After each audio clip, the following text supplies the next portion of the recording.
যোৱাকালি ইভিনিং আমি এটা ছ'চিয়েল মিডিয়াত এটা আমি ভিডিঅ' ফুটেজ পাইছিলোঁ, এটা পাৰ্টি এটা চেলিব্ৰেট কৰি থকা কুমাৰ ভাস্কৰ বৰ্মাত। চ' তাৰপিছত আমি ভেৰিফাই কৰিলোঁ, গাড়ী নম্বৰ উলিয়ালোঁ, উলিয়াই পেলাই এখন গাড়ী পালোঁ আমি ডিফেণ্ডাৰ ভেহিকেল। তাৰপৰা অ'নাৰক আইডেণ্টিফাই কৰা হ'ল, তেখেতক মাতি অনা হ'ল।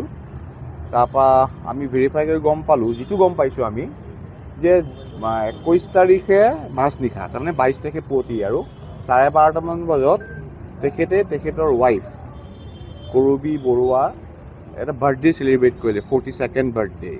তেওঁলোকে বাৰ্থডেটো চেলিব্ৰেট কৰিলে কুমাৰ ভাস্কৰ বৰ্মা, যিখন আমাৰ সেইটো আছে তাৰ ওপৰত। বাৰ্থডেটো এনেকৈ কৰিছে, কেক কাটিছে, বেলুন লগাইছে, তাৰপিছত ৰেড কাৰ্পেট পাইছে, সকলোৱে আপোনালোকে দেখিছে। একৰ্ডিংলি আমি এতিয়া ভেৰিফাই কৰি গম পালোঁ গোটেই প্ৰগ্ৰেমটোত টোটেল 4খন গাড়ী আছিলে। এখন আছিল ডিফেণ্ডাৰ ভেহিকেল, এখন আছে মাৰ্চিডিজ বেন, এখন আছে স্কৰ্পিঅ' আৰু এখন আছে হোণ্ডা চিটি। আৰু টোটেল হাজবেণ্ড এণ্ড ৱাইফক মিলি 14জন মানুহ এই গোটেই প্ৰগ্ৰেমটোত বা ফাংচনটোত বা বাৰ্থডেটো চেলিব্ৰেট কৰিছিল।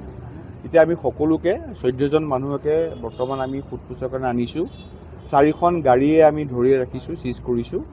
এতিয়া এই সংক্ৰান্তে এটা অলৰেডি কেছ এটা ৰেজিষ্টাৰ হৈছে, কেছ নম্বৰ হৈছে 79/2026 ভৰলুমুখ PSৰ।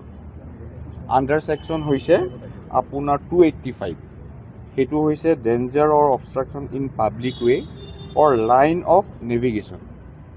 ছেকেণ্ডটো হৈছে 270 পাব্লিক নিউচেঞ্চ, আৰু এটা হৈছে 125 endangering life or personal safety of others under BNS। সেইখিনিত আমি এটা কেছ ৰেজিষ্টাৰ কৰিছোঁ আৰু বৰ্তমান এই কেছটো তদন্তত আছে।